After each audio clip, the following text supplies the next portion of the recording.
What's going on, guys? Welcome back to another video. My name's Dylan, and today's video I'm going to be talking about some random things that I've sold on eBay that I was surprised were worth as much money as they were, and especially for what I could pay for them and turn it into a profit. So yeah, if you're new here, my name's Dylan. Do me a favor, hit that like button, and if you get something out of this video, consider subscribing.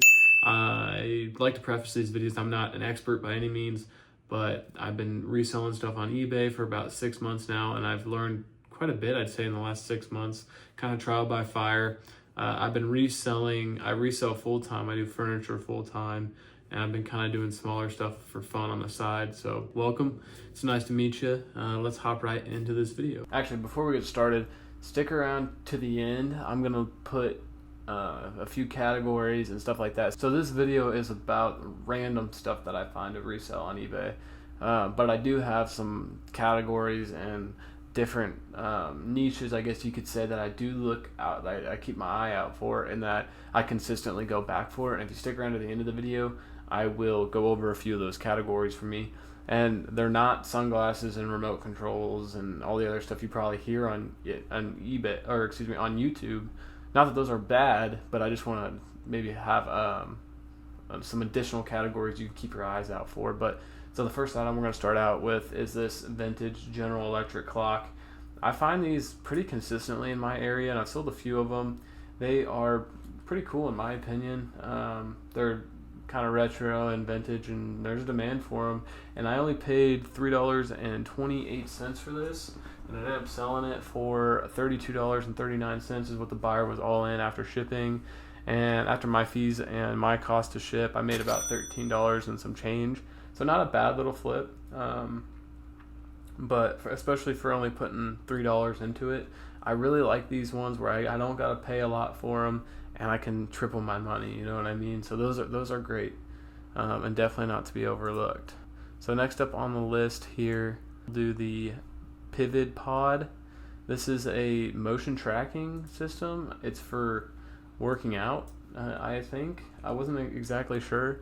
This is when I found an item on sale, and we'll get to, when we get to the end of the video, I'll explain how I found this. And but it was behind the glass, and it was on sale. So I was like, interesting. Behind the glass, they usually put their higher stuff behind the glass at the thrift stores. So I went ahead and looked it up, seen it had high sell-through rate, and it was selling at a good ASP. And I paid $4.37 for this item after it was on sale. And the buyer was all in at $54.49 after their fees, and I had free shipping on this item. So after my fees and shipping costs, I made $23.98. So I made about $24. And I literally would have no idea what this thing is. This is a very random item, but it had a high sell-through rate, and it was easy to look up and find and list and make some money on. So I was very, very happy with this one. So this was a TV tuner, and honestly not entirely sure what this is. I believe it's for tuning your TV if you have an antenna on it. I really don't know, but I was able to look this up, and I found that it had a high sell-through rate, selling at a decent price. So I paid $3.50 for it, and a buyer paid a little over $40 after it was all said and done. So I was able to walk away with a profit of about $35 of profit, since I didn't pay very much for it. So that was a really good one. And I love, like I said, I love not spending a lot of money and turning it into quite a bit. I do most of my sales, I'm about $8 to $9 in, and I typically sell it for around $30 to $50. So when I have it less than $5, I really like that. It lowers my risk. So that was a good one. And this was a really fun one. This was a Michael Scott World's Best Boss bobblehead. I paid $3.74 for this item. And honestly, I was like, man, this is freaking awesome. I wouldn't mind it sitting on my desk for a while. But the reason I saw this, obviously, because it's pop culture and bobbleheads. But people will collect bobbleheads and always look up pop culture things, especially unique stuff like this. Really random. I was just looking at a thrift store, and I seen Michael Scott looking back at me. But I paid $3.75 for this, and after my fees and shipping costs, I made a little less than $11. So it was $10.80 is what we ended up walking away with. So it was not too bad. It's, triple our money. It was really nice. So this one is a replacement lid. It's a lot of two. These are for Yetis. They go on like the Rambler cups, little water bottle things. So I seen these sitting on the shelf for 50 cents a piece, and anything replacement. Anything replacement is something you want to consider looking up. People lose these, they break, stuff like that. They're always going to replace it, and especially a strong brand like Yeti. I was pretty confident in them. I looked them up. They had a decent sell-through rate, and for 50 cents a piece, I really couldn't pass up. So I was in this for $1, and after fees and shipping, I was able to make $9.57. So that was a great ROI on that. It was too good to beat. For 50 cents a piece, that was a no-brainer on those. And the last one was, this one was a really great sale. I paid $6.42 for this. This was a hearing aid microphone. Paid $6.42 for it, and I was able to turn it into $145.78 is what the buyer was all in after their fees and shipping. And after my fees and my shipping, I walked away with $100.70. So this was a fantastic sale.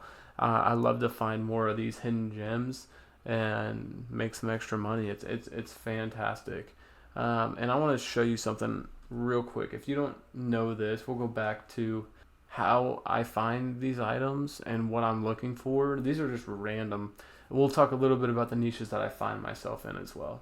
So the way I do this mostly is I have a few niches that I stick in. Most of my sales and my bread and butter stuff is going to be small electronics, Wi-Fi routers, speakers, stuff like that, man. Like even mouse and keyboards you can find good deals on a higher end like gaming stuff like that. I do a lot of those because they're just everywhere, and they're usually pretty easy to look up. I do a lot of those. That's a decent chunk of what I'm selling. The other items I do are jeans. I don't love doing clothes. You can really find yourself bogged down with clothes. Not that I do sell quite a bit of clothes, and I'm learning clothes. I'm just by far no expert in clothing reselling, but it's not my favorite thing to sell. You can make a lot of money doing it, but you also, I feel like they sell a little bit slower, and sometimes are harder to find sell-through rate and comps and stuff like that on clothes. The other item I like to do are anything filters and replacement stuff, like kind of like the Yeti replacement lids that I showed you. People lose them, they break, they wear out, you got to replace them, which means there's always somebody going to be buying those things. So water filters, I do quite a bit of water filters, and you can usually get those for like less, like $1 or $2, and then sometimes they're worth $15 to anywhere to $30 depending on what you're finding, and they typically sell relatively quickly. And so I love doing filters, I love doing replacement items, so those are always great. Another thing that I was told that has a lot of truth to it is to look for things that are small and heavy. Small and heavy typically are worth looking up, and you can find some really good deals with those things. Small and heavy, I've found to be a good recipe for something to be profitable. Not every time, but it's an indicator. Maybe you should look this item up. So that is kind of random, but very true in my experience. And the last thing is, if you're not looking at barcodes, you are missing out. Barcodes is literally how I find these random and surprising things. You're not going to remember hearing aid microphone. You're not going to remember TV tuner. You're going to forget these about 10 minutes to an hour after you listen to this video. I speak because it's what I do. I forget these things. So these barcodes are the UPC codes just on the back. You find them on just about anything. So here's what you're looking for. If you're new to reselling, this is reselling 101. You're just looking for, well, this one's it's got a sticker on it, but this barcode right here is what you're looking for. You know, you just scan it with the eBay app and it'll pull up items listed, and then you can get the sell-through rate through that. And that'll tell you, obviously, when you're looking at the sold comps, how many sold and for what price they're selling at. So on these surprising and random things that I've sold, I was looking up barcodes. I just looked at the barcodes on the hearing aid microphone. I looked at the barcodes on the TV tuner, I've looked at the barcodes on pretty much anything in a box. Anything new in a box, look up the barcode, and you'll find these random and surprising things. You never know. It'll surprise you what actually people are buying, because you are not living other people's lives. You don't know what people need. You only know what you need. And it's really easy to get in that mindset of, oh, I'm only going to look for the things that I use, you know what I mean? But there's people that are in completely different life circumstances that like the hearing aids. I don't need hearing aids right now, but there's plenty of people who do, you know, or any of these items that, you know, I found, even like the vintage radios, not something I would be buying, but there's a lot of people who would. And so it's just, you got to start thinking that way outside of what you think is worth money, and just take your bias out and look things up.